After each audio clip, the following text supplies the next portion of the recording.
மாலையிலே நம்முடைய சிந்தனைக்காக நீதிமொழிகள் 12வது அதிகாரத்தை நம்முடைய வேதாந்தத்தில் திருப்பிக் கொள்ளலாம். நீதிமொழிகள் 12வது அதிகாரம். கடந்த முறை நாம் 15 வசனங்கள் வரைக்கும் நாம் பார்த்தோம். இன்றைக்கு நாம் 16வது வசனத்திலிருந்து எத்தனை வசனங்கள் நம்ம பார்க்க முடிகிறதோ நாம் பார்க்கலாம். நீதிமொழிகள். சரி, நான் மறுபடியும் முதல் அதிகாரத்திலே சில காரியங்கள் ஞாபகப்படுத்த விரும்புகிறேன். நீதிமொழிகள் யார் எழுதினது? சாலமோன். சரியா? 2வது வசனத்தை வாசிக்கலாமா? முதல் அதிகாரம் 12வது அதிகாரம் இருக்கட்டும். அதுக்கு முன்னாடி ஒரு சிலருக்கு பிரயோஜனமாக இருக்கிறதுக்காக நீதிமொழிகள், நீதியான வழிகளை காட்டுகிற வார்த்தைகள். சரியா? முதல் அதிகாரம் 2வது வசனத்தில் இந்த வசனங்களை கவனிங்க. இவைகளால் ஞானத்தையும் போதகத்தையும் அறிந்து புத்திமதிகளை உணர்ந்து. ஞானம், போதகம், புத்திமதி. சரி, ஏறக்குறைய ஒன்று போலதான் இருக்கிறது. ஆனால் ஞானம் என்பது இந்த வாழ்க்கையிலே எப்படி நாம் நடந்து கொள்ள வேண்டும் என்ற ஆலோசனை. அதுதான் போதகமாய் கொடுக்கப்படுகிறது. அதுதான் புத்திமதியாக நமக்கு வழங்கப்படுகிற ஒரு காரியம். 3ஆம் வசனத்தை பாருங்க. அதுல என்னெல்லாம் வருகிறது? விவேகம், நீதி, நியாயம், நிதானம் என்பவைகளை பற்றிய உபதேசத்தை அடையலாம். இந்த நீதிமொழிகள் மூலமாக அற்புதமான புஸ்தகம் ஆண்டு நமக்கு வேதாந்தத்தில் கொடுத்திருக்கிற காரியம். எத்தனை அதிகாரம் இருக்கிறது? பிள்ளைங்க கவனிங்க. நீதிமொழியில் எத்தனை அதிகாரம் இருக்கு? பெரியவங்க சொல்லாதீங்க, சின்ன பிள்ளைங்க சொல்லணும். 31 அதிகாரம். ஒரு மாசத்துல எத்தனை நாள் இருக்கு? 31 இருக்கு, 30 இருக்கு. அப்போ ஒரு நாளைக்கு எத்தனை அதிகாரம் வாசிக்கலாம்? வாசித்தா என்ன கிடைக்கும்? அதுதான் நம்ம அந்த முதல் அதிகாரம் 2 வசனத்துல வாசிக்கிறோம் இல்லையா? என்னென்ன கிடைக்கும்? ஞானம் கிடைக்கும், நல்ல போதகம் கிடைக்கும், புத்திமதிகள் கிடைக்கும். அதுக்கப்புறம் பார்த்தீங்கன்னா விவேகம். அதான் ஞானத்தை காட்டிலும் ஒரு படி அதிகமானது விவேகம். சரியா? வேகத்தை காட்டிலும் எது வேணுமா? விவேகம் வேணும்னு எழுதி போட்டுமா? விவேகம், நீதி, நியாயம், நிதானம். நிதானம் அவசியமா வேணாமா? பதறுகிறவன் ஜெயிக்க முடியாதுங்க. எந்த காரியத்திற்கும் பதற்றத்தோடு ஒருவன் போவானால் அவனால் ஜெயிக்க முடியாது. நிதானம் தேவை. வாழ்க்கையிலே நிதானம் வேண்டுமா? நிச்சயம் வேண்டும்.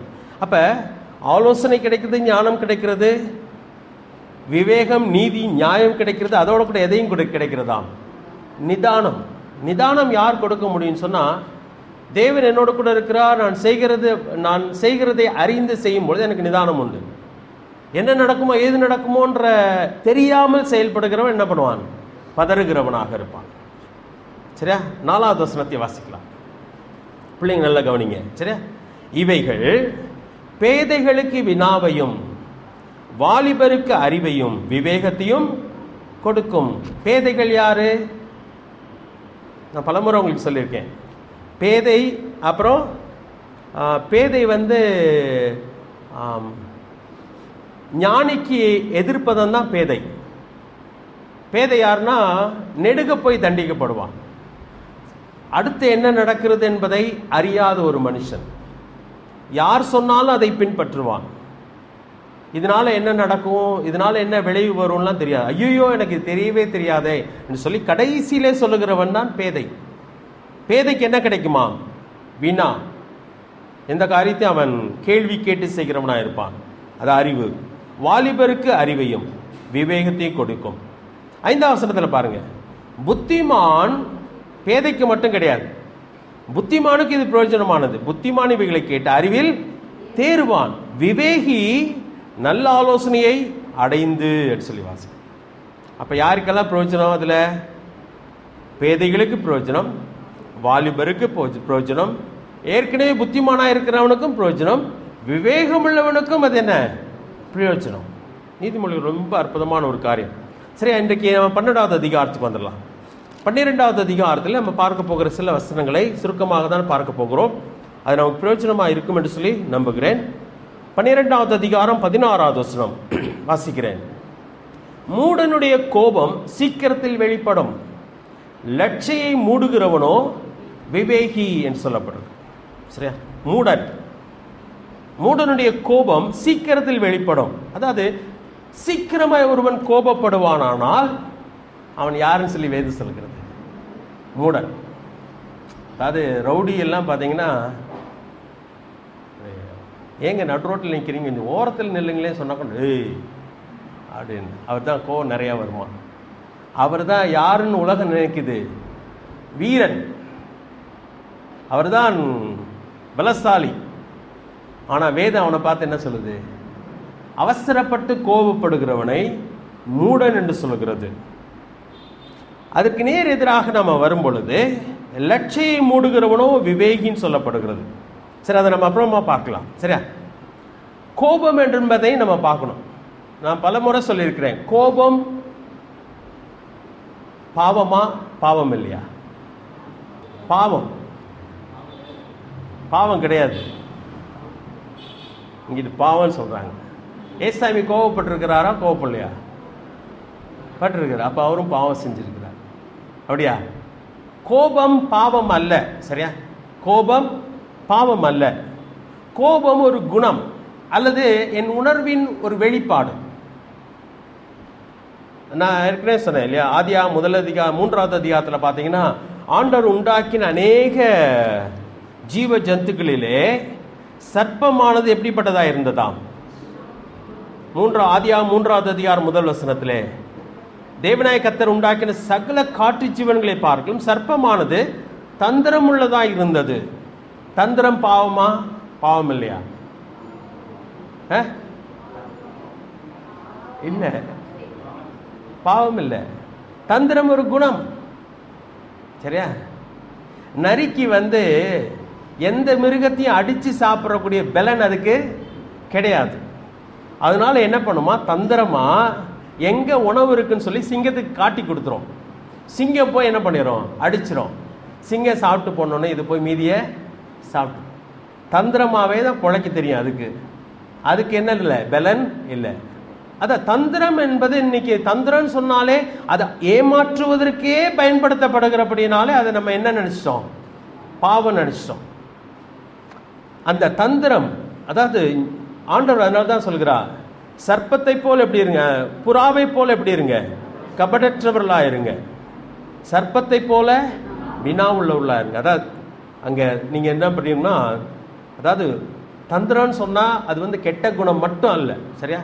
அது தவறாக பயன்படுத்தப்படுமானால், தவறான காரியத்துக்கு பயன்படுத்தப்படுமானால் அது பாவம். அதே தந்திரம் வாழ்க்கையிலே நான் பல பிரச்சனைகளிலே சிக்கிக்கொள்ளாமல் ஞானமாய் நடந்து கொள்வதற்கு பயன்படுத்தப்படுமானால் அது பாவம் அல்ல.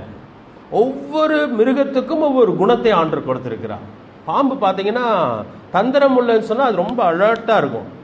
லேசாக சறுக்குன்னு சத்தம் கேட்டால் கூட அது என்ன ஆயிரும்? அது அடுத்தவங்களை கொத்துறது முக்கியமான நோக்கம் கிடையாது. அது தன்னை பாதுகாத்துக் கொள்வதற்காக தான் சீரும். அது எப்பயுமே ரொம்ப கவனமாக இருக்கும். அது போல என்று சொல்ல. அதே போல தான் கோபம்.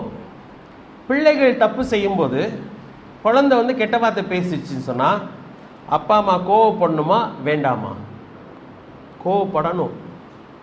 அப்பா அம்மா சிரிச்சுக்கிட்டே இருந்தாங்கன்னா பிள்ளைங்க நினைக்கும் நான் தான் பேசுறது தப்பு இல்லைன்னு அது நினச்சிக்கணும். அப்போ மூஞ்ச சுளிக்கணும். ஒரு முதல் தடவை சொல்லி கொடுக்கலாம், 2வது தடவை மூஞ்ச சுளிக்கணும், 4வது தடவை அடிக்கவும் செய்யணும். ஏன்னு சொன்னால் அப்பா அம்மாவுக்கு பிள்ளைகள் அடிக்கிறதுக்கு விருப்பம் கிடையாது. பிள்ளைகள் அடிக்கும்போது அப்பா அம்மா இருதயம் தான் ரொம்ப வலிக்குது. ஆனாலும் பிள்ளைகளே நம்முடைய கோபத்தை வெளிப்படுத்த வேண்டும். தேவன் கோபப்படுகிறார். பாவத்தை அவர் வெறுக்கிறதுனாலே பாவத்தை நிமித்தம் அவர் எப்படிப்பட்டவராயிருக்கிறார்? கோபம் உள்ளவராயிருக்கிறார். வேதாந்தத்தில் சொல்லும்போது ஆண்டவர் அன்புள்ளவர், நீடிய பொறுமையுள்ளவர், அதே வேளையில் அவர் பட்சிக்கிற அக்கினி. அப்ப தேவன் கோவப்படுவாரா? ஆம், கோவப்படுவார். இந்த உலகத்தில் சிலர் நினைச்சிட்டு இருக்கிறாங்க கடவுள் அன்புள்ளவர், அன்பே தெய்வம், அவர் அன்பின் உருவமாய் இருக்கிறார். உண்மைதான். ஆனா அதே வேளையில அவர் கோபப்படுகிறவர். எதை பார்த்து கோபப்படுகிறார்? அநீதியை பார்த்து, பாவத்தை பார்த்து, அக்கிரமத்தை பார்த்து கோபப்படுகிறார். அவர் ஒரு நாளிலே அவருடைய கோபத்தின் முகத்தை உலகத்துக்கு என்ன பண்ணுவார்? காட்டுவார். அன்றைக்கு அவருடைய முகத்தில் நீங்க அன்பை பார்க்கவே முடியாது. ஆனா இன்றைக்கு எப்படி இருக்கிறார்? அவருக்குள்ளே கோபம் இருந்தாலும் நீடிய பொறுமை உள்ளவராக இருக்கிறார் சொன்னால் கோபப்பட்டால் இந்த உலகம் தாங்கவே முடியாது. அப்ப கோபம் என்பது பாவம் அல்ல, ஆனால் கோபத்தை உங்கள் வாழ்க்கையின் கட்டுப்பாட்டுக்குள்ளே வைக்கலைன்னா அது என்னவாக மாறிவிடும்? பாவமாய் மாறிவிடும். சரியா? முன்கோபி என்று சொல்லுவாங்க. எதுக்கெடுத்தாலும் கோபப்படுகிற ஒரு மனுஷன், அதையே ஆயுதமாய் பயன்படுத்துகிறவளும் உண்டு. கோபப்பட்டுருவாங்க எதுக்கெடுத்தாலும். அவன்கிட்ட பக்கத்திலே போக முடியாது, எந்த காரியத்தையுமே செய்ய முடியாது. அவன் யார் என்று சொன்னால் மூடன் என்று சொல்லப்பட்டிருக்கிறது. ஒரு சில வசனங்களை வாசிக்கலாமா? நீதிமொழிகள் 27வது அதிகாரம் எடுத்துக்கலாமா? அதே புஸ்தகம் 27வது அதிகாரம் 4வது வசனத்தை வாசிக்கிறேன். நீதிமொழிகள் 27:4. உக்கிரம் கொடுமை உள்ளது, கோபம் நிஷ்டூரம் உள்ளது, பொறாமையோ வென்றால் அதற்கு முன்னிற்கத்தக்கவன் யார்? அப்ப உக்கிரம் கொடுமை உள்ளது, கோபம் நிஷ்டூரம் உள்ளது, அழிக்கத்தக்கது. கோபம் எல்லாத்தையும் அழிச்சிரும். அப்ப அது கட்டுப்பாட்டுக்குள்ளே வைக்கப்பட வேண்டும். அதனால தான் ஆண்டு சொல்லும் பொழுது கோபம் கொண்டாலும் பாவம் செய்யாதுங்கன்னு சொல்கிறார். அப்புறம் சூரியன் அஸ்தபிக்கும் முன்னே உங்களுடைய கோபம் தனிய கடவுதுன்னு சொல்லுகிறார். கோபத்தை வச்சுட்டே இருக்கக்கூடாது. கோபத்தை உள்ளுக்கு வச்சுட்டே இருந்தா அது பக்கத்தில் இருக்கிறவனை அழிக்கிறதுக்கு முன்னாடி யாரை அழிச்சிரும்? அது தன்னை அழிச்சிடும். யாருக்குள்ளே கோபம் இருக்கிறதோ அவனை அழித்து விடும். நீ சொல்ல கோபம் நிஷ்டூரம் உள்ளதுன்னு சொல்லப்பட்டிருக்கிறது. அதுக்கு அடுத்த புஸ்தகம் பிரசங்கியின் புஸ்தகம் 7வது அதிகாரம் எடுத்துக்கலாம். அங்கே சொல்லப்படுகிற ஆலோசனையை பாருங்கள். 7வது அதிகாரம் 9வது வசனம். உன் மனதில் சீக்கிரமாய் கோபம் கொள்ளாதே, மூடரின் நெஞ்சிலே கோபம் குடிக்கொள்ளும். குடியிருக்க ஒரு மனுஷன் கோபம் குடியிருக்குமானால், கோபக்காரன் சிலர்லாம் சொல்லுவாங்க, ரொம்ப கோபக்காரையா அப்படி சொல்லி, அவன் யார் என்று சொன்னால் மூடன். ஆனால் ஆண்டு சொல்கிறார், உன் மனதில் சீக்கிரமாய் கோபம் கொள்ளாதே. அற்புதமான ஆலோசனைகள். சரியா? ரொம்ப முக்கியமான ஒரு காரியம். கோபம் ஒரு பழக்கம், நல்லா புரிஞ்சுக்கோங்க. கோபம் ஒரு பழக்கம். நம்ம பயங்கரமாக வீட்டில் சண்டை போட்டுட்டு இருந்தாலும் ஃபோன் வந்தோடனே ஹலோ நல்லா இருக்கீங்களான்னு கேட்போம். அப்போ நம்மளால் அதை கண்ட்ரோல் பண்ண முடியும். ஆனால் சில நேரத்தில் என்னால் கோபத்தை கண்ட்ரோல் பண்ண முடியாத மாதிரி காட்டிக்கொள்கிறது உண்டு. தன்னை விட பலவீனமாய் ஒருவனை ஆக்கணும்னு சொன்னால், ஒருத்தனை மேற்கொள்ளணும்னு சொன்னால், ஒருத்தனை அமுக்கணும்னு சொன்னால் கோபத்தை அதிகப்படுத்தி கொண்டே போகிறது. அது நல்லது அல்ல, அது நம்மை அழித்து போடும். அதனால தான் சீக்கிரமாக என்ன பண்ணாதீங்க, கோபம் கொள்ளாதேன்னு சொல்கிறார். உன் மனதில் சீக்கிரமாய் கோபம் கொள்ளாதே. 16வது வசனத்தினுடைய அடுத்த பகுதியை பார்க்கலாம். நீதிமொழிகள் 12:16 அடுத்த பகுதியை பார்த்தீங்கன்னா, லட்சையை மூடுகிறவனோ விவேகி. லட்சைன்னு சொல்லப்பட்டிருக்கிறது. ஆங்கில வேதாந்தத்தில் அது இன்சல்ட்னு சொல்லப்பட்டிருக்கிறது. இன்சல்ட், அவமானப்படுத்துகிற ஒரு காரியம். லட்சையை மூடுகிறவனோ விவேகி. எதனால கோபம் வருதுன்னு நினைக்கிறீங்க? கோபம் எதனால வரும்? யாராவது என்னை காயப்படுத்தி விட்டால், என்னை அவமானப்படுத்தி விட்டால், எனக்கு பிரியமில்லாத செய்து விட்டால் எனக்கு என்ன வருகிறது? கோபம் வருகிறது. அந்த கோபத்தை ஞானி என்ன பண்றானாம்? விவேகி மூடுகிறான். சரியா? ஆங்கிலத்தில் அதை பற்றி சொல்லப்பட்டது ஓவர்லுக்ஸ் அண்ட் இன்சல்ட். அதாவது கண்டு கொள்ளாமல் போகிறவன். என்னை ஒருவன் அவமானப்படுத்தும் பொழுது, என்னை ஒருவன் கோபப்படுத்தும் பொழுது, எனக்கு பிடிக்காத செய்தி என்னை எரிச்சல் ஏற்றும் பொழுது, அதை கண்டு கொள்ளாமல் கோபப்படாமல் போய்விடுகிறவன் யாராம்? விவேக். அந்த வசனம் புரியுதா? ரொம்ப அழகான ஒரு வசனமா இருக்கு. நான் நேற்று இதை படித்து கொண்டு போது எனக்கே சந்தோஷமா இருந்துச்சு, ஆச்சரியமா இருந்துச்சு. ஆண்டு அழகாய் நமக்கு சொல்லுகிறார், கோபப்படுகிறவன் யாரு? சீக்கிரமாய் கோபப்படுகிறவன் மூடன். ஆனால் தன் அவமானத்தை, தன்னை கோபப்படுத்துகிற ஒரு காரியத்தை கண்டு கொள்ளாமல் போகிறவனோ விவேகி என்று சொல்லப்படுது. பிரசங்கியின் புஸ்தகம் மறுபடியும் போலாமா? 7வது அதிகாரம். பிரசங்கி 7வது அதிகாரம். பிரசங்கி 7வது அதிகாரம் 21, 22 வாசிக்கலாம். அங்கே ஒரு ஆலோசனையை நம்ம பார்க்கிறோம். சொல்லப்படும் எல்லா வார்த்தைகளையும் கவனியாதே, கவனித்தால் உன் வேலைக்காரன் உன்னை நிந்திப்பதை கேள்விப்பட வேண்டியதாகும் சொல்கிறான். அடுத்த வசனத்தை அப்புறமா வாசிப்போம். சொல்லப்படும் எல்லா வார்த்தைகளையும் கவனியாதே. சரியா? அதாவது இக்னோர் பண்றது, ஓவர்லுக்ஸ், அதை கண்டு கொள்ளாமல் போகிறது, காதில் விழுந்தாலும் விழாத மாதிரி போய்விடுவது. நீங்கள் ஒரு மனுஷனை கடந்து போகும்போது அவன் உங்களை பற்றி பேசுகிறான், உங்களை பற்றி தான் கேவலமாக பேசுகிறான்னு தெரியுது, ஆனால் காதுலேயே வாங்காத மாதிரி போய்விடுகிறவன் புத்திசாலி. சிலருக்கு வந்து இந்த ஒட்டு கேட்குறதே ரொம்ப பிடிச்சது. அடுத்தவன் என்ன பேசுகிறான், என்னை பற்றி பேசுகிறான், 2 பேர் நின்று பேசிட்டாங்கன்னா அவங்க யாரை பற்றி தான் பேசுகிறாங்க, என்னை பற்றி தான் பேசுகிறாங்க அப்படியே நினைக்கிற சிலர் உண்டு. அவங்க பாவம் யாரை பற்றி பேசிட்டு இருக்காங்களோ, என்னத்தை பற்றி பேசுகிறாங்களோ நம்மளை பற்றி தான் பேசுகிறாங்க. அப்போ இன்னொருத்தனை அனுப்பி விட்டு அவன் என்ன பேசுகிறான்னு கண்டுபிடி. இதே வேலை என் வாழ்க்கையை அதிலே செலவழிச்சு போயிருங்க. இங்கே என்ன சொல்கிறாருன்னா, சொல்லப்படும் எல்லா வார்த்தைகளையும் கவனியாதே. ஒருவேளை நம்மளை பற்றி பேசினாலும் பேசிட்டு போகிறாங்க, கவனியாதே. அப்படி நான் அப்படியே ஒட்டு கேட்டே கவனிக்கிற ஒரு பழக்கம் எனக்கு இருக்குமானால் சொல்லுகிறாருங்க, கவனித்தால் உன் வேலைக்காரன் உன் நிந்திப்பதை கேள்விப்பட வேண்டியதாகும். என்னை விட அற்பமான மனுஷன் என்னை பற்றி கேவலமா பேசுறது என் காதுல விழுகிறதுக்கு வாய்ப்பு உண்டாகும். அப்படி விழுந்தா என்ன பண்ணுவீங்க? இன்னும் வேதனைப்பட்டு நொந்து நூலாகி நம்மளை பத்தி எல்லாரும் இப்படிதான் நினைக்கிறாங்க போல நினைச்சிட்டு. அடுத்த வசனத்தை வாசிக்கலாமா? இப்ப அநேக தனம் நீயும் பிறரை நிந்தித்தாய் என்று உன் மனதுக்கு தெரியுமே. இது ஏன் இப்படி சொல்லியிருக்கு? நான் ஒரு காரியம் சொல்லவா?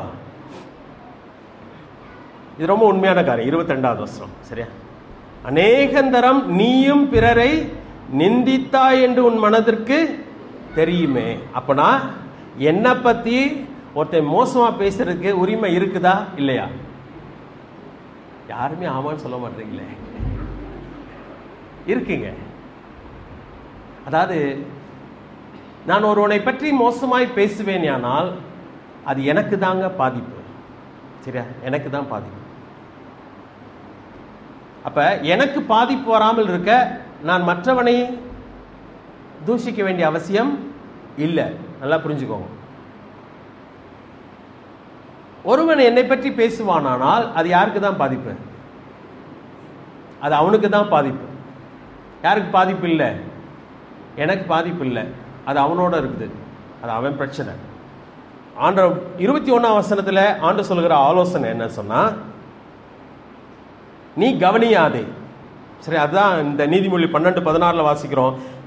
விவேகி என்னவா? லட்சியை மூடுகிறான். அதாவது அவன் அதை கண்டு கொள்ளாமல் போய்விடுகிறான், கண்டு கொள்ளாமல் போகிறான். அதனால கோவப்படுகிறவனோ, சோர்ந்து போகிறவனோ, நொந்து போகிறவனோ, சரி அடுத்தவங்க நம்மளை கேவலமா பேசிட்டாங்கன்றதுக்காக தற்கொலை பண்ணி சாகிறவங்களாம் இருக்கிறாங்க. நொந்து அப்படியே ஒரு மாதிரி ஆகிறவங்களாம் இல்லை, கோவப்படுகிறவர்கள், அவங்கள பழி வாங்கணும்னு சொல்லி துடிக்கிறவங்க அப்படி இருக்கிறாங்க. ஆனால் ஆண்டு சொல்கிறான், நீ அப்படி நினைக்க வேண்டாம் என்று சொல்கிறான். ஏன்னு சொன்னால் சில நேரத்தில் நம்மளும் கூட மற்றவங்கள பற்றி என்ன பண்ணியிருக்கோம், கமெண்ட்டை பாஸ் பண்ணியிருக்கோம். அவங்க இப்படி, இவங்க இப்படி. நமக்கு உண்மையாக முழுமையாய் தெரியாத பட்சத்தில், மற்றவர்களை பற்றி எனக்கு முழுமையாக நான் புரிந்து கொள்ளாத பட்சம், யாரோ எனக்கு சொன்ன கருத்தின் அடிப்படையில் மற்றவங்களை எப்படி பேசியிருக்கோம், அவங்க அப்படிதாங்க அப்படி எளிதாய் பேசியிருக்கோம். அதே போல நம்மையும் சிலர் பேசுவார்கள். சரியா? அதனால சில நேரத்தில் ஆண்டவர் அதான் அந்த இடத்துல சொல்கிறான், அநேகர் நீயும் பிறரை நிந்தித்தா என்று உன் மனதிற்கு தெரியுமே. அப்ப இந்த வசனம் எல்லாரும் மற்றவங்களை நிந்திக்கலாம் அப்படின்ற அர்த்தம் கிடையாது. நல்லா புரிஞ்சுக்கோங்க. என்னை ஒருவன் நிந்திக்கும் பொழுது நான் நினைக்க வேண்டிய ஒரு காரியம்னா, நம்மளும் பேசியிருக்கோம்ல, நம்மளை பத்தி எப்படி பேசாம இருப்பான், நம்மளும் மற்றவங்களும் பேசுவாங்க. அதான் அதனுடைய அர்த்தம். ஆனால் நிந்திக்க கூடாது. ஏன்னு சொன்னா மற்றவர்களை நியாயத்திருக்கிறவன் என்ன சொல்லுவோம், மற்றவங்களை என்ன பண்ணக்கூடாது சொல்றாரு ஆண்டவர், நியாயத்திருக்க வேண்டாம் சொல்ற. ரோமர்ல தானே வாசிக்கிறோம், 1 அதிகாரம் 2வது அதிகாரத்துல. சரியா? ரோமர் 2வது அதிகாரம் 1 வசனத்துல பாத்தீங்கன்னா, மற்றவர்களை குற்றவாளியாய் தீர்க்கிறவனே, நீ யாரானாலும் சரி போக்கு சொல்ல உனக்கு இடமில்லை. சரி, மற்றவர்களை குற்றவாளியாய் தீர்க்கிறவன், மற்றவனை பழிக்கிறவன், நீ யாரானாலும் சரி நீ போக்கு சொல்ல உனக்கு இடமில்லை. நீ குற்றமாக தீர்க்கிறவர்களை எவைகளோ அவைகளை நீயே செய்கிறபடியால் நீ மற்றவர்களை குறித்து சொல்லுகிற தீர்ப்பினாலே உன்னைத்தானே குற்றவாளியாக தீர்க்கிறாய். ஆனால் மற்றவர்களை நாம பேசும்போது நலமான காரியத்தை பேசுவோம், தேவையில்லாத காரியத்தை என்ன பண்ண வேணாம், பேச வேண்டாம். ஏன்னு சொன்னா அது நமக்கே தீர்ப்பாக மாறும். என்று சொன்னால் நாமும் அந்த மாதிரி காரியங்களை செய்தது உண்டு. தேவன் ஒருவர் தான் நியாயந்திருக்கிறவராக இருக்கிறார். நாம் நியாயந்திருக்க நமக்கு உரிமை கிடையாது. சரியா? ஓகே, இந்த 16ஆம் வசனத்துக்கு வரலாம். நீதிமொழிகள் 12:16 கோபக்காரன் சீக்கிரத்திலே கோபப்படுகிறான், விவேகி என்ன செய்கிறான் சொன்னால் அவ்வளவு ஈஸியாக அவன் கோபப்பட மாட்டான். ஏன் கோபப்பட மாட்டான்னா, மற்றவர்கள் பேசுகிறதை அவன் என்ன பண்ணுகிறதுல அவன் அதை கண்டு கொள்ளாமல் போய்விடுகிறான். ஓவர் லுக்ஸ்ன்னு சொல்லப்படும். அதை பார்க்காம கண்டுகொள்ளாமல் போகிறவனாக இருக்கிறான். அடுத்த வசனத்துக்கு வரலாமா? 17ஆவது அதிகாரம். ஒருவேளை ஒரு வசனம் இன்னொரு வசனத்துக்கு ரொம்ப தொடர்புள்ள வசனங்கள் கிடையாது, ஒவ்வொன்றும் வித்தியாசமான ஆலோசனைகளை தேவன் கொடுக்கிறவராக இருக்கிறார். 17ஆவது வசனம், சத்திய வாசகன் நீதியை வெளிப்படுத்துவான், பொய் சாட்சிக்காரனோ வஞ்சகத்தை வெளிப்படுத்துவான். சத்திய வாசகன் சொன்னா அதே வசனத்தில் வர பொய் சாட்சிக்காரன் சொல்லப்பட்டிருக்கிறது. சத்திய வாசகன் சொன்னா மெய் சாட்சிக்காரன், உண்மையை பேசுகிறவன் வாசகன் நீதியை வெளிப்படுத்துவான். பொய் சாட்சிக்காரனோ வஞ்சகத்தை வெளிப்படுத்துவான். வஞ்சகம் என்று சொன்னால் அவன் மாறி மாறி தான் பேச முடியும். அவன் மனசில் உண்மையான ஒரு காரியம் இருக்கவே முடியாது. சத்திய வாசகன். 14ஆவது அதிகாரம், அதே நீதிமொழிகள் 14ஆவது அதிகாரம் 5ஆவது வசனத்தை பாருங்க. மெய் சாட்சிக்காரன் பொய் சொல்லான், பொய் சாட்சிக்காரனோ பொய்களை ஊதுகிறான். அப்ப ஒரு காரியத்தை டெஃபினட்டா சொல்றார். உண்மையை பேசுகிறவன் சத்திய வாசகன் என்ன செய்ய மாட்டான்? பொய் சொல்ல மாட்டான். ஆனால் பொய் சொல்லுகிற ஒரு மனுஷன் அவன் வாயிலிருந்து என்னதான் வரும்? பொய் தான் வரும். இப்ப என் வாழ்க்கையிலே நான் பொய் சொல்லுகிற ஒரு மனுஷனா இருப்பேன். ஏன்னா நம்ம சொல்றோம் தேவையான இடத்துல மட்டும்தாங்க பொய் சொல்லுவேன், எல்லா இடத்துலயும் என்ன பண்ண மாட்டேன், பொய் சொல்ல மாட்டேன் சொல்றோம். ஒருவேளை அது ஆரம்பமா இருக்கலாம். ஆனால் ஒரு மனிதன் பொய் சொல்ல பழகி விடுவானானால், அவன் பொய் சொல்வது அவனுடைய பழக்கமாக இருக்குமானால், அவன் உண்மையான ஒரு வார்த்தை இருந்தாலும் அவனுக்கு எதான் ஈஸியாக வரும்? பொய் தான் ஈஸியாக வரும். அதுக்கு இன்னொரு உதாரணம் சொல்லணும்னா, முதல்ல 16ஆம் வசனத்தில் கோபத்தை பற்றி பார்த்தோம். நீங்கள் கோபம் மட்டும் பட்டு பழகுங்க, ஒரு இடத்துல கோபப்படுங்க, ரெண்டாவது இடத்துல உங்களுக்கு எப்படி தான் எதுதான் முதல்ல வரும்? சம்மந்தம் இல்லாமல் கோபம் வரும். அந்த கோபப்பட்டு பழகிட்டீங்கன்னா கோபம் எளிதாக வரும். நீங்கள் அமைதலாக இருந்து பழகுங்க, நீங்கள் அமைதலாக இருப்பீங்க, ஈஸியாக நீங்கள் கோபப்பட மாட்டீங்க. அது ஒரு பழக்கம். அதே போல பொய் பேசுவதும் ஒரு பழக்கம். அப்ப உண்மையை பேசுகிற ஒரு மனுஷன் சத்திய வாசகன், உண்மையை மட்டுமே பேசுகிறவன், அப்படிப்பட்ட கொள்கை உடையவன், அவன் வாழ்க்கையில் என்னதான் இருக்கும்? அவன் பொய் சொல்ல மாட்டான். அதுதான் அந்த 14:5 வாசிக்கிறோம். ரொம்ப அழகா சொல்லப்படும். மெய் சாட்சிக்காரன் பொய் சொல்லான். சரியா? அது எப்படி இருக்கலாம்? பொய் சாட்சிக்காரன் மெய் சாட்சிக்காரன் மெய்யை சொல்வான், பொய் சாட்சிக்காரன் பொய்களை ஊதுகிறான். அல்லது வேற மாதிரி சொல்லலாம், மெய் சாட்சிக்காரன் மெய்களை ஊதுகிறான், பொய் சாட்சிக்காரன் பொய்களுக்கு. அப்படி சொல்லல இந்த வசனம். எப்படி சொல்லியிருக்குன்னா ஒரு டெஃபினட்டா சொல்லியிருக்கு பாருங்களேன். உறுதினா இப்படிதான் அப்படின்னு சொல்லலாம். மெய் சாட்சிக்காரன் பொய்களை சொல்லான். அப்ப உண்மையும் பேசுகிறவனை நம்பலாமா நம்பக்கூடாதா? நம்ம எப்படி இருக்கணும்? ஆண்டவர் தெளிவா சொல்லிட்டாரு, சத்தியம் பண்ண வேணாம்னு சொல்றாரு. நம்ம பழக்கம் என்ன? சத்தியமா சொல்றேன் பிரதர், தாய் மேல சத்தியமா சொல்றேன் பிரதர், இது மேல அது மேல சத்தியமா சொல்றேன் பிரதர்னா உங்க வார்த்தையை உலகம் என்ன பண்ணலன்னு அர்த்தம். நம்பல, அதனால தான் நீங்க சத்தியம் பண்ண வேண்டியத நிர்பந்தத்தில் இருக்கிறீங்க. ஆனா நீங்க பொய் பேசாத ஒரு நபர் என்று சொல்லி உங்களுடைய நண்பர்கள் மத்தியிலே தெரியுமானா நீங்க என்ன சொல்லலாம்? இதான் பிரதர், இதான் நடந்தது அப்படி சொன்னா, அவன் சொன்னதை நம்பலையா அப்படி சொல்லுறான். ஏன்னா அவன் பொய் சொல்ல மாட்டான். ஒரு பொய் சொல்லுகிற வழக்கம் உள்ள ஒரு மனுஷன் உண்மையே சொன்னாலும் உலகம் என்ன சொல்லுவாங்க? இவனை நம்ப முடியாதியா அப்படி சொல்லுவாங்க. ஏன்னா அவன் வாயில் என்னதான் வரும்? பொய் தான் வரும். நம்ம எப்படிப்பட்டவளா இருக்க விரும்புகிறோம்? யோசித்து பாருங்களேன். பொய்க்கு பிதா யார் தான்? பிசாசு. நாம் தேவனுடைய பிள்ளைகள் என்று சொல்லிவிட்டு பொய்களை பேசுவோமானால் அது பயங்கரமான, நம்ம என்ன செய்யறோம்னு தெரியாம செஞ்சுட்டு இருக்கிறோம். இந்த உலகம் என்ன சொல்லிச்சுன்னா, பொய் பேசாம யாருங்க இருக்க முடியும்? பொய் பேசாம நம்ம எதுவும் செய்ய முடியாது அப்படி சொல்லுகிறது. ஆனால் ஆண்டவர்கிட்ட பலன் கேளுங்க. ஆண்டவரே, நீர் மெய்யான தேவன், உண்மையுள்ளவர் என்று சொன்னால், சரியா? சத்தியவான், நானே வழியும் சத்தியமும் ஜீவனுமாய் இருக்கிறேன். சத்தியம் என்று சொன்னால் உண்மை. உண்மை என்று சொன்னால் அது ஒருவர் தான். யார் தான் அவர்? தேவன் மட்டும்தான், நம்முடைய ஆண்டவர் தான். அவர் பொய் சொல்ல மனுஷன் அல்லன்னு சொல்லி வேதம் சொல்கிறது. அவர் தான் சொன்னதிலே மாறுகிறவர் அல்ல. அவர் எப்பொழுது இருக்கிறவராகவே இருக்கிறவர். அப்ப அவருடைய பிள்ளைகளாய் இருக்கிற நானும் நீங்களும் பாவத்திலே பிறந்தோம், பாவத்திலே வளர்ந்துட்டோம் இவ்வளவு காலம். ஆனால் இப்பொழுது அவருடைய பிள்ளைகளாய் இருக்கும்போது நாம் எப்படிப்பட்டவர்களா இருக்கணும்? மெய்யை பேசுகிறவர்களா இருக்க வேண்டும். சத்தியம் பண்ண வேண்டிய அவசியம் இல்லை. ஆண்டு சொல்லிட்டார், உள்ளதை உள்ளதென்றும் இல்லதை இல்லதென்று சொல்லுங்க, அதுக்கு மிஞ்சினது தீமையினால் உண்டாயிருக்கும். இதுதானா? அதுதான். தேவன் அதை எதிர்பார்க்கிற இடத்துல. இதே 12வது அதிகாரத்தில் 22ஆம் வசனத்தை இந்த இடத்துல எடுத்து வாசிக்க விரும்புகிறேன். 12:22 பொய் உதடுகள் கர்த்தருக்கு அருவருப்பானவைகள், உண்மையாய் நடக்கிறவர்களோ அவருக்கு பிரியம். தயவுசெய்து நம்ம இந்த உலகத்தில் பொய் பேசாமல்லாம் வாழ முடியாதுன்ற ஸ்டேட்மெண்ட்டுக்குள்ளே வர வேண்டாம். முடியாதுன்றது ஒரு வகையில் உண்மைதான். ஆனால் தேவன் நம்மை எதற்காக அழைத்திருக்கிறார்? உண்மைக்காய் அழைத்திருக்கிறார். உண்மை பேச நம்மை அழைக்கிறார். அப்ப செய்ய முடியாததை செய்ய பலன் கேளுங்க. முடியாது நம்மளே தீர்க்க வேண்டாம். முடியாதுங்க பொய் பேசாம அப்படின்னு தீர்க்க வேண்டாம். ஒருவேளை உண்மை பேசுகிறதுனாலே சில தண்டனைகளை நாம் அனுபவிக்க வேண்டியது கூட வரலாம்.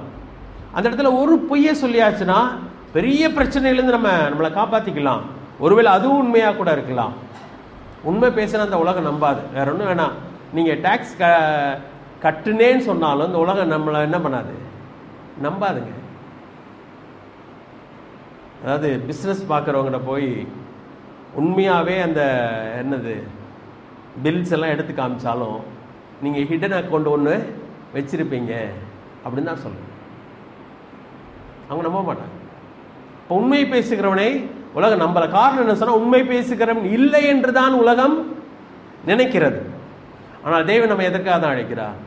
உண்மை பேச அழைக்கிறார் என்று சொன்னால் அவர் மட்டும்தான் சத்தியவானாக இருக்கிறார்.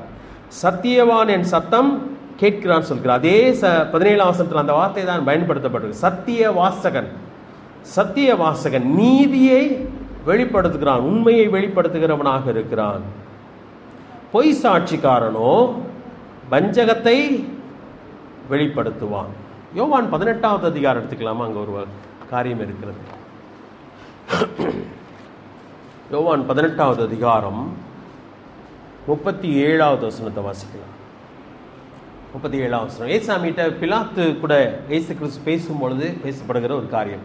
யோவான் 18:37. அப்பொழுது பிலாத்து அவரை நோக்கி, அப்படியானால் நீ ராஜாவோ என்றான். இயேசு பிரதியுத்தரமாக, நீ சொல்லுகிறபடி நான் ராஜாதான். சத்தியத்தை குறித்து சாட்சி கொடுக்க வந்தேன்.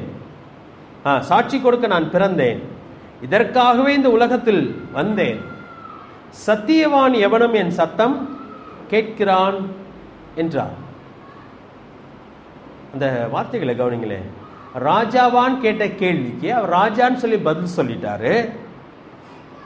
இன்னொரு இடத்துல சொல்லும் பொழுது என் ராஜ்யம் இவ்வளவுக்குரியதில்லைன்னு சொல்லிட்டாரு. இந்த வசனத்தை சொல்லும்போது சொல்கிறார், சத்தியத்தை குறித்து சாட்சி கொடுக்க வந்தேன், சாட்சி கொடுக்க நான் பிறந்தேன், இதற்காகவே இந்த உலகத்தில் வந்தேன். சத்தியவான் எவனும் என் சத்தம் கேட்கிறான். சத்தியத்தை குறித்து சாட்சி கொடுக்க வந்தேன் என்று சொன்னால் என்ன அர்த்தமா இருக்கும்? சத்தியம்னா என்னன்றது இந்த உலகத்துக்கு காட்ட வந்தார். ஏனென்று சொன்னால் அந்த உலகத்தில் சத்தியம் என்பதே இல்லை. எல்லாமே அசத்தியமாய் போய்விட்டது. எல்லாம் பொய்யாய் மாறிவிட்டது. பொய்யினாலே உலகம் நிறைந்து போனது. மெய் என்பதே இல்லாமல் போனது. ஆனால் மெய் என்றால் என்ன என்பதை தேவன் இந்த உலகத்துக்கு காட்டும்படியாக சத்தியத்தை குறித்து சாட்சி கொடுக்க நான் பிறந்தேன். இதற்காகவே இந்த உலகத்தில் வந்தேன். சத்தியவான் எவனும் என் சத்தம் கேட்கிறான். இயேசு கிறிஸ்து சொன்னோர் இடத்துல சொல்லும் பொழுது நானே சத்தியம் என்று சொல்கிறார். அவர் தான் சத்தியம். சத்தியம் என்று சொல்லி ஒன்றை பார்க்க வேண்டுமானால் நாம் அவரை பார்க்கலாம். அவருடைய வாழ்க்கை உண்மையாக காணப்படும். ஆண்டவர் இடத்தில் சொல்லும்போது நீங்க தான் என்ன எனக்கு சாட்சிகள் சொன்னார். அப்ப சத்தியத்துக்கு சாட்சிகள் இப்பொழுது யார்? இந்த பூமியில அவருடைய பிள்ளைகள் தான். அதுக்காக வாழ தேவனத்தில் பலன் கேட்க இந்த தீமையான உலகத்தில், கேவலமான உலகத்திலே, பொய்கள் நிறைந்திருக்கிற உலகத்தில் இப்போ உண்மை பேசவே முடியாது என்ற இந்த உலகத்தில் நாங்கள் உண்மை பேச எங்களுக்கு பலன் தாரும் என்று சொல்லி நாம் கேட்க வேண்டும். நிச்சயமாக தேவன் அதுக்கு உதவி செய்வார் என்று சொன்னார். அதற்காகவே நம்மை அழைத்திருக்கிறார். இன்னொரு வசனம் பார்க்கலாம். 18வது வசனம். பட்டய குத்துக்கள் போல் பேசுகிறவர்களும் உண்டு, ஞானமுள்ளவருடைய நாவோ ஔஷதம். பட்டய குத்துக்கள் போல் பேசுகிறவர்களும் உண்டு. அதாவது ஆண்டவர் அந்த இடத்துல சொல்லுகிற காரியம் என்ன சொன்னா, மற்றவர்களை காயப்படுத்துவது போல பேசுகிற மக்கள் உண்டு. சிலருடைய வார்த்தையில மனுஷன் போய் செத்தே போயிடுவான். அந்த மாதிரி இனிமே வாழவே முடியாதபடிக்கு சில வார்த்தைகள் அவர்களை காயப்படுத்துகிற, அப்படி காயப்படுத்துகிற வார்த்தைகளை பேசுகிற மனிதர்கள் இந்த பூமியிலே உண்டு என்று சொல்கிறார். ஆனால் ஞானமுள்ளவருடைய நாவோ ஔஷதம். அப்ப பட்டய குத்துகள் போல் பேசுகிறவர்கள் யார்? நீங்க பதில் சொல்லுங்க. ஞானம் இல்லாதவர்கள், மூடர்கள். அவருடைய வார்த்தை மற்றவர்களை எழுப்ப வேண்டுமே ஒழிய மற்றவர்கள் என்ன பண்ணிருக்கிறாரு? அழிச்சிடக்கூடாது. ஒருவனை கட்ட வேண்டும், அவனை வாழச் செய்ய வேண்டும். தேவனுடைய வார்த்தை அது ஜீவன் உள்ளது. ஒரு மனுஷனை என்ன பண்ணுகிறது? வாழச் செய்கிறது. ஆனால் பிசாசு குற்றவாளி சாட்டுகிறவன், மற்றவனை அது சாக செய்கிறது. சரியா? பட்டய குத்துக்கு போ. சில வசனங்களை வாசிக்கலாம். நீ சங்கீதம் 57 எடுத்துக்கோங்களேன். சங்கீதம் 57. சங்கீதக்காரன் அதை பற்றி சொல்லும் பொழுது வித்தியாசமாய் சொல்லுகிறார். சங்கீதம் 57 4வது வசனம். என் ஆத்துமா சிங்கங்களின் நடுவில் இருக்கிறது, தீயை இறைக்கிற மனுபுத்திற்குள்ளே கிடக்கிறேன். அவர்கள் பற்கள் ஈட்டிகளும் அம்புகளும், அவர்கள் நாவு கருக்கான பட்டயமுமாய் இருக்கிறது. அதாவது நாவையும் பற்களையும் பற்றி சொல்கிறார். அதுக்கு முன்னாடி 4ஆம் வசனத்தை சொல்கிறார், சிங்கங்களின் நடுவே இருக்கிறேன்னு சொல்றார். கடிச்சு கொதறுகிற மனிதர்கள் தங்கள் வார்த்தையினாலே, தங்கள் வாயினாலே அழிக்கிற மக்கள். 64வது சங்கீதம். சங்கீதம் 64 4வது வசனம். சங்கீதம் 64 4. மறைவுகளில் உத்தமன் மேல் எய்யும் பொருட்டு கசப்பான வார்த்தைகளாகிய தங்கள் அம்புகளை நாணேற்றுகிறார்கள். சற்றும் பயமின்றி சடுதியில் அவன் மேல் எய்கிறார்கள். கசப்பான வார்த்தைகளாகிய தங்கள் அம்புகளை நாணேற்றுகிறார்கள். ஒரு ஈட்டியை வச்சு அதை மன்னிக்கணும், அம்பை இழுத்து தான் அடிக்கணும். யார் மேல? உத்தமன் மேல். அப்படி சொல்லியிருக்கு. மறைவுகளில் உத்தமன் மேல் எய்யும் பொருட்டு கசப்பான வார்த்தைகளாகிய தங்கள் அம்புகளை நாணேற்றுகிறார்கள். சற்றும் பயமின்றி சடுதியிலே அவன் மேல் எய்கிறார்கள். நீதிமொழிகள் 25 எடுத்துக்கொள்ளலாம். நீதிமொழிகள் 25 18 வாசிக்கலாம். நீதிமொழிகள் 25 18. பிறனுக்கு விரோதமாய் பொய் சாட்சி சொல்கிற மனுஷன் தண்டாயுதத்துக்கும் கட்கத்துக்கும் கூர்மையான அம்புக்கும் ஒப்பானவன். கொஞ்சம் நல்லா யோசிச்சு பாருங்களேன். தப்பு செஞ்சு 2 அறை வாங்கினா கூட நம்மளுக்கு ரொம்ப வலிக்காது. நம்ம சொல்லுவோம், எனக்கு இதுவும் வேணும், இதுக்கு மேலேயும் வேணும் நான் செஞ்சதுக்கு அப்படி சொல்லுவோம். ஆனால் நான் தப்பை செய்யாத பொழுது நான் குற்றம் சாட்டப்படுவேன். ஆனால் அது எப்படி இருக்கும்? அம்பு தைச்ச மாதிரி இருக்கும். அந்த வலியை தாங்க முடியாது. அது பயங்கரமான காரியம். பொய் குற்றச்சாட்டு. யோசிப்பை யோசித்து பாருங்களேன். அவன் மேலே என்ன பண்ணப்பட்டது? பொய்யான குற்றச்சாட்டு. பயங்கரமான, உலகம் ரொம்ப கேவலமாய் பார்க்கக்கூடிய ஒரு பயங்கரமான குற்றச்சாட்டு அவன் மேலே போடப்பட்டது. இயேசு கிறிஸ்துவுக்கு விரோதமான பொய் சாட்சிகளை தேடினார்கள். சிலர் என்ன சொன்னாங்க? சொல்லவும் செஞ்சாங்க. இன்னைக்கு நீதிமன்றங்களுக்கு போனால் அங்கே யார் நிறைய பேர் இருப்பா? பொய் சாட்சி சொல்லுகிறவர்கள். அது கூலிக்காக வேலை பார்க்குறவங்க இருக்காங்க. இதை சொல்லிட்டு போனால் அது சொல்லிட்டு போவாங்க, அவங்களுக்கு ஃபீஸ் கொடுத்துடணும், அவ்வளோதான். பொய் சாட்சிக்காரர்கள் பார்த்தது மாதிரி பேசுகிறாங்க. இங்கே சொல்லப்பட்டிருக்கிற ஒரு காரியம்னா அது எப்படிப்பட்டனா, தண்டாயுதத்துக்கும் கட்கத்துக்கும் கூர்மையான அம்புக்கும் ஒப்பானவன் அந்த பொய் சாட்சி சொல்லுகிறவன், பொய் பேசுகிறவன் தான். சரியா? பயங்கரமான ஒரு காரியம். வார்த்தைகள், நம்முடைய வாய் நம்முடைய வாய் எதற்காக பயன்படுத்தப்படுகிறது? 18ஆம் வசனத்தில் பார்த்தீங்கன்னா, நீதிமொழிகள் 12:18, ஞானமுள்ளவருடைய நாவோ ஔஷதம். ஔஷதம்னா என்ன? மருந்து. காயங்களுக்கு போடுகிற மருந்து, அதுதான் ஔஷதம். அப்ப பட்டயத்து போல குத்துகிற வார்த்தைகள், காயப்படுத்தும் வார்த்தைகள் அல்ல, காயப்பட்ட மனிதனுக்கு மருந்து போடுகிற வார்த்தைகளாக நம்முடைய வார்த்தைகள் இருக்க வேண்டும். ஒரு மனுஷனை ஆற்ற வேண்டும். ஒருவன் நொந்து நூலாய் நிற்கும் பொழுது, வேதனையோடு கூட இருக்கும் பொழுது, நம்முடைய வார்த்தைகள் அவனை ஆற்ற வேண்டும், அவனை வாழச் செய்ய வேண்டும். அதுதான் நம்முடைய முக்கியமான நோக்கம். தேவன் அதெல்லாம் எதிர்பார்க்கிறாருங்க. சரியா? இப்போ 16ஆம் வசனத்தில் எதை பார்த்தோன்னா, கோபம் வேண்டாம். 17ஆம் வசனத்தில் பார்த்தீங்கன்னா உண்மை, பொய் வேண்டாம். அதே போல் 18ஆம் வசனத்தில் பார்த்தீங்கன்னா பட்டயம் போன்ற நாவு வேண்டாம், ஞானமுள்ள நாவு வேண்டும். நீதிமொழிகள் 31ஆவது அதிகாரம் எடுத்துக்கலாமா? நீதிமொழி 31ஆவது அதிகாரத்தில் குணசாலியான ஸ்திரீயை பற்றி சொல்லும் பொழுது 26ஆவது வசனம், நீதிமொழிகள் 31:26, தன் வாயை ஞானம் விளங்க திறக்கிறாள். இது பெண்ணை பற்றி சொல்லியிருக்கு. சரியா? நிறைய நேரத்தில் பெண்கள் காயப்படுத்துகிற வார்த்தைகள் எளிதாக பயன்படுத்திடுறாங்க. சரி, நானும் ஒரு பெண்ணு தானே அப்படின்ட்டுலாம் காரணம் சொல்லாதீங்க, தயவுசெய்து சொல்லுங்க. நீங்கள் ஆணுடைய பிள்ளைகள். நம்முடைய வாயின் வார்த்தைகள் ஞானமாய் வர வேண்டும், மற்றவர்களை ஆற்றுகிற ஒரு வார்த்தை வேண்டும், ஞானமுள்ள வார்த்தைகள். இங்கே சொல்லுகிறார், தன் வாயை ஞானம் விளங்க திறக்கிறாள், தயவுள்ள போதகம் அவள் நாவின் மேல் இருக்கிறது. அழகான வார்த்தைகள், அழகான வார்த்தைகள். 25:11, அதே நீதிமொழி 25:11, ஏற்ற சமயத்தில் சொன்ன வார்த்தை வெள்ளித்தட்டில் வைக்கப்பட்ட பொற்பழங்களுக்கு சமானம்.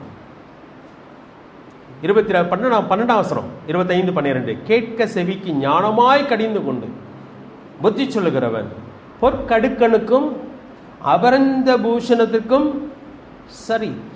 ஞானமாய் கடிந்து கொண்டு, ஆனால் திட்டவே கூடாதுன்னு சொல்லி அர்த்தம் இல்லை. சிலத்தில் கடிந்து கொள்ளணும், ஆனால் அந்த வார்த்தை எப்படி அந்த மனுஷனை காயப்படுத்தி நோகடிக்கிறமா இல்லாமல் அது சரியாய் சொல்லப்படுகிற வார்த்தையாக இருக்க வேண்டும். தேவனிடத்தில் ஞானம் கேட்போம். சரியா? சிலத்தில் சில பிள்ளைங்கள்லாம் பேசுகிறப்பே வார்த்தையில் கெட்ட வார்த்தை தான் வரும். ஆனால் அந்த பிள்ளைங்க ஏன் அப்படி பேசுகிறாங்க தெரியுமா? அவங்க எங்கேருந்து தான் கற்றுக்கிட்டாங்க? பெரியவங்ககிட்ட தான் கற்றுக்கிட்டாங்க. அதனால தான் அந்த பிள்ளை அப்படி பேசுது. ஒருவேளை இன்றைக்கு நம்முடைய வாழ்க்கையில் இந்த கோபம், பொய், இப்படிப்பட்ட வார்த்தைகள் எல்லாம் ஏன் நம்மளுக்குள்ளே இருக்குதுன்னு சொன்னால், நம்ம அப்படி தான் வளர்ந்துட்டோம். நம்ம அப்படிப்பட்ட சூழ்நிலையில் வளர்ந்துருக்கோம். காயப்படுத்துகிறது போல பேசுகிறது இல்லை. நாம் இப்பொழுது ஆண்டுடைய பிள்ளைகளாக இருக்கிறபடினாலே வேதம் என்ன சொல்லுகிறதோ அது போல நம்ம மாற வேண்டும். நம்முடைய அதாவது நான் ரட்சிக்கப்பட்டவன், நான் ஆண்டுடைய பிள்ளை அப்படின்னு சொல்லுகிறது முக்கியம் இல்லை. ஆனால் உண்மையாகவே ஆண்டுடைய பிள்ளைகளின் குணலட்சணங்கள் நமக்குள்ள என்ன பண்ணும்? உருவாக வேண்டும். ஒவ்வொன்றா நீ காலையில் நான் சொன்னேன் இல்லையா, பழைய மனுஷன் என்ன பண்ணிடு, களைந்து போடு, புதிய மனுஷனை தரித்து கொள்ளான். இப்படிப்பட்ட காரியங்கள் நான் இனிமேல் போய் பேச மாட்டேன் என்ற சரியான தீர்மானங்கள் எடுக்க வேண்டும். கோபப்படுகிற காரியத்தில் ஞானமாய் நான் நடந்து கொள்ள வேண்டும். அதே போல வார்த்தைகளை நான் பேசும் பொழுது அவசரப்பட்ட வார்த்தைகளை கொட்டுகிற ஒரு மனுஷனா இல்லாமல், நான் என்ன பேசுகிறேன், அந்த வார்த்தை ஒரு மனுஷனை என்ன ஆக்கும், கட்டுமா, அவனை அழிக்குமா என்று சொல்லி பயந்து நான் வார்த்தைகளை பயன்படுத்த வேண்டும். ஆண்டவரிடத்தில் பலன் கேட்டால் நிச்சயமாய் நமக்கு பலன் கொடுக்கிறவராக இருக்கிறார். ஒரே ஒரு வசனம் பார்த்துடலாமா? 19ஆம் வசனம், சத்திய உதடு என்றும் நிலைத்திருக்கும், பொய்வு நாவோ ஒரு நிமிஷம் மாத்திரம் இருக்கும். முந்தின வசனத்துக்கு ஒரு உதாரணம் நான் யோசித்தேன், சொல்லிடுறேன். சரியா? ஞானமுள்ள வார்த்தை ஔஷதம் சொல்லியிருக்கு. நான் அதை பற்றி படிச்சுட்டு இருந்தப்ப யோசித்த ஒரு காரியம் என்ன தெரியுமா? நான் அடிக்கடி அந்த பகுதியை யோசிப்பேன். ஒரு பாவியான ஸ்திரீயை ஆண்டவருக்கு முன்னாடி கொண்டு வர்றாங்க. எல்லா மக்களும் என்ன சொல்றாங்கன்னா, விபச்சாரத்தில் கையுமையுமாய் பிடிக்கப்பட்டவள் சொல்லி அவளை அவமானப்படுத்தி அவளை கல்லறிய பார்க்குறாங்க, அவளை கொல்ல பார்க்குறாங்க. ஆனால் முதல்ல ஆண்டவர் அமைதலாக இருக்கிறார், பேசவே இல்லை. அதுக்கப்புறம் பேசினார், அவளை காப்பாற்றும்படியாய் பேசுகிறார். சரியா? உங்களுக்கு அந்த சம்பவம் தெரியறதுனால ரொம்ப விளக்கமாக சொல்ல. காப்பாற்றுகிறார். அவருடைய வார்த்தையினாலே அந்த சாக வேண்டிய பெண்ணை என்ன பண்ணுகிறார்? காப்பாற்றுகிறார். அதுக்கப்புறம் என்ன செஞ்சார்? அவர்கிட்ட சொல்றாரு ஆண்டவர், எல்லாரும் போயிட்டாங்க, காப்பாத்திட்டார் ஆண்டவர் அந்த பெண்ணை அந்த கூட்டத்தில் இருந்து. கடைசி அந்த பெண்ணை பார்த்து சொல்கிறா, நானும் உன்னை நியாயம் தீர்க்க போகிறதில்லை, போ, இனி பாவம் செய்யாது. இந்த பெண் அதுக்கப்புறம் அப்படிப்பட்ட ஒரு வாழ்க்கை வாழ்ந்திருப்பான்னு நினைக்கிறீங்களா?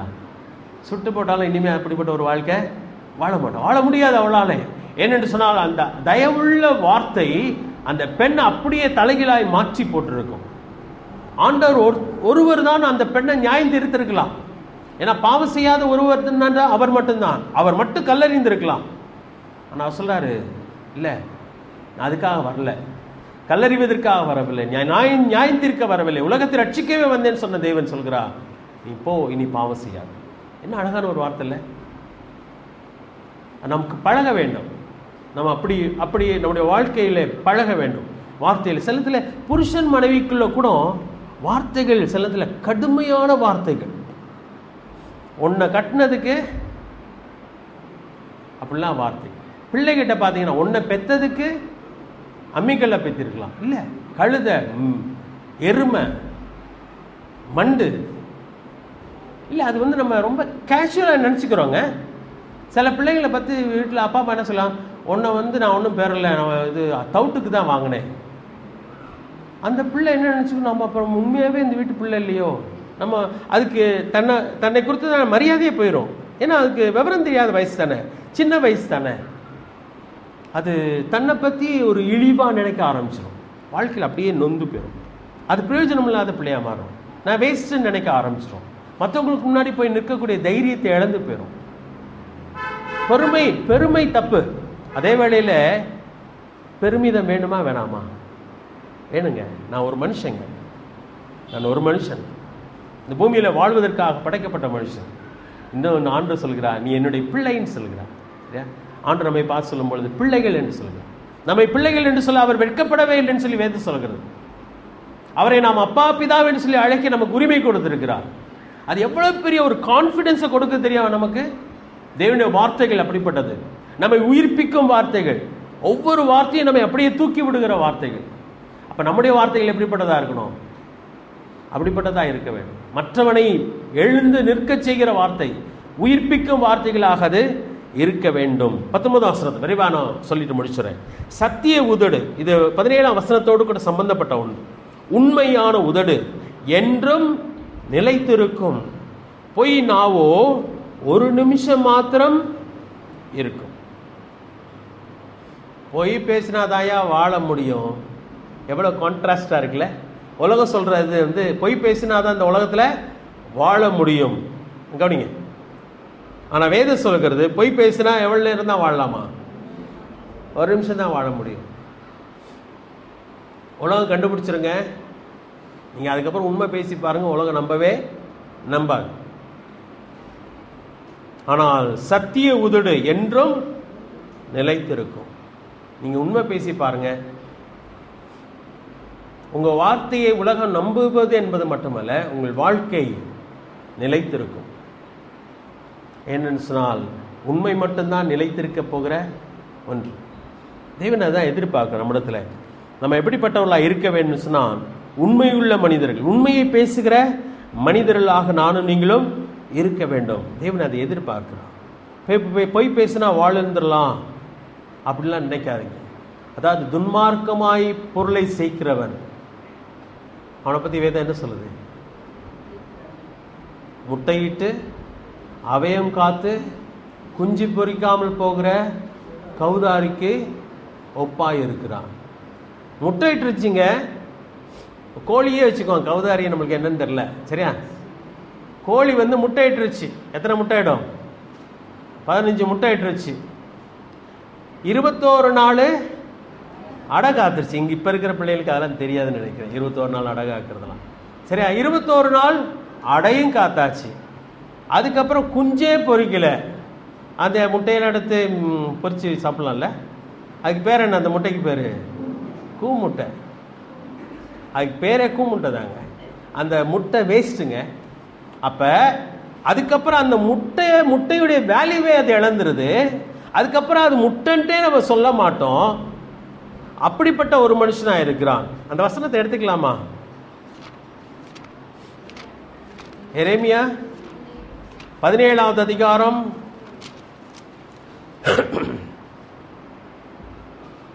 11வது வசனம் நான் வாசிக்கிறேன், நல்லா கவனிங்க. சரியா? எரேமியா 17:11. அநியாயமாய் ஐஸ்வரியத்தை சம்பாதிக்கிறான். அதை பொய் பேசி திருட்டுத்தனம் பண்ணி சம்பாதிக்கிறவன், உண்மையான வழியில் அல்ல, தவறான வழியிலே அநியாயமாய் ஐஸ்வரியத்தை சம்பாதிக்கிறவன் முட்டையிட்டு அவயம் காத்தும் குஞ்சு பொறிக்காமல் போகிற கௌதாரிக்கு சமானமாயிருக்கிறான். அவன் தன் பாதி வயதிலே அதை விட்டு தன் முடிவிலே மூடனாயிருப்பான். இன்னைக்கு இந்த வசனத்தை அந்த உலகம் ஏற்றுக்கிடுமாங்க? யார் தான் புத்திசாலி? கொள்ளடிக்கிறவன் தான் புத்திசாலி.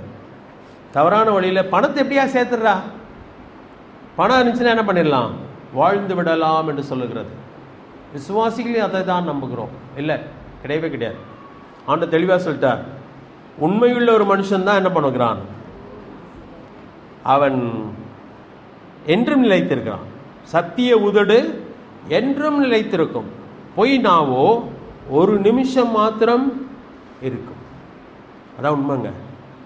நம்ம ஆண்டுடைய பிள்ளைகளாக இருக்கிறபடினால ஆண்டவர் சொல்லுகிற வார்த்தைகள் தான் உண்மை. அதை நம்முடைய ஆடையாக மாற்றிக்கொள்ள வேண்டும், அதை நாம் தரித்து கொள்ள வேண்டும், அப்படிப்பட்டவர்களாய் வாழ வேண்டும். உலகம் 1000 காரியங்கள் சொல்லலாம், இப்படி செஞ்சாதான் வாழலாம், அப்படி செஞ்சாதான் வாழலாம். இல்லவே இல்லைங்க. சாவே வந்தாலும் பொய் பேச மாட்டோம் என்ற இந்த தீர்மானம், தவறான வழியை நாம் எடுக்க மாட்டோம், சத்தியவான்களாய் வாழுவோம் என்ற அந்த தீர்மானம் அவசியம். எதை பற்றியெல்லாம் படித்தோம்? 16ஆம் வசனத்தில் கோபத்தை பற்றி படித்தோம். கோபம் வேண்டாம், அது மூடனுக்கு தான். புத்திமான விவேகியோ லட்சியை மூடுகிறவன். 17ஆம் வசனத்தில் சத்தியவான் பொய் பேசுகிறவன், சத்தியவானாய் நாம் இருக்க வேண்டும்.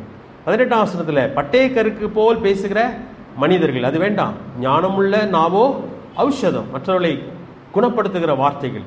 17ஆம் வசனத்தில் பார்த்தீங்கன்னா நிலைத்திருக்கும் ஒன்று சத்திய உதடு மட்டும்தான், பொய் நாவோ ஒரு நிமிஷம் மாத்திரம் இருக்கும். அதனால ஒரு மனுஷன் வாழவே முடியாது. ஜெபம் செய்வோம், தலைகள் தவிர்க்கலாம், ஒரு நிமிஷம் கண்களை மூடிருக்கலாம். தேவனுடைய வார்த்தைக்கு ஆண்டுக்கு நன்றி செலுத்துவோம். ஒரு தாயின் தகப்பனு கூட சொல்லித்தர முடியாத அநேக அற்புதமான ஆலோசனைகள் இந்த உலகத்தில் நமக்கு தேவையானவை, பிள்ளைகளுக்கு நாம் சொல்லிக் கொடுக்க வேண்டியவை. பிள்ளைகள் அது சிறு வயதிலேயே கற்றுக்கொள்ள வேண்டும். பொய் சொல்லக்கூடாது, திருடக்கூடாது, ஆபத்து வந்தாலும் கூட தவறான வழியிலே நாம் போகக்கூடாது என்ற உண்மையை சிறு வயதிலே பிள்ளைகள் கற்றுக்கொள்ள வேண்டும். நாம் கற்றுக் கொடுக்க வேண்டும், நாமும் அதை கடைபிடிக்க வேண்டும். அற்புதமான இந்த வார்த்தைகள். அப்படி இருக்கிற மனுஷன் அநேகருக்கு ஆசீர்வாதமாக இருக்கிறான், தனக்கு ஆசீர்வாதமாக இருக்கிறான், நீண்ட நாட்கள் நிலைத்திருக்கிற ஒரு மனுஷனாக இருப்பான். நிலைச்சிக்கிற ஆண்டவரே, அற்புதமான வார்த்தைக்காக நினைச்சிருக்கோம். நாங்கள் எப்படிப்பட்டவர்களாக இருக்கிறோம் என்று சொல்லி எங்களை சோதித்து பார்க்க கிருபைதான். நாங்கள் உண்மையுள்ளவர்களாக இருக்க கிருபை, பொறுமையுள்ளவர்களாக இருக்க கிருபைதான். ஆண்டவரே, எங்களுடைய வாயின் வார்த்தைகள் மற்றவர்களை காயப்படுத்தாதபடி இருக்க கிருபைதான். சத்திய உதடு உள்ளவர்களாக இருக்க கிருபைதான். அதை நாங்கள் நம்ப கிருபைதான், அப்படி வாழ கிருபைதான். சத்தியத்துக்கு சாட்சி கொடுக்க நீர் வந்தீரே, நாங்கள் சத்தியத்துக்கு சாட்சிகளை இந்த பூமியிலே வாழ கிருபைதான். உடைய நாமத்தை மகிமைப்படுத்த வார்த்தைகள் எங்களுக்கு பிரயோஜனமாக இருக்கும். உடைய கிருபை எங்களோடு கூட இருக்கும். எல்லாவற்றையும் கர்த்தர் இருக்கிறோம். ஆசீர்வாதம் இயேசு கிறிஸ்துவின் நாமத்தில் கேட்கும் நல்ல பிதாவே, ஆமென்.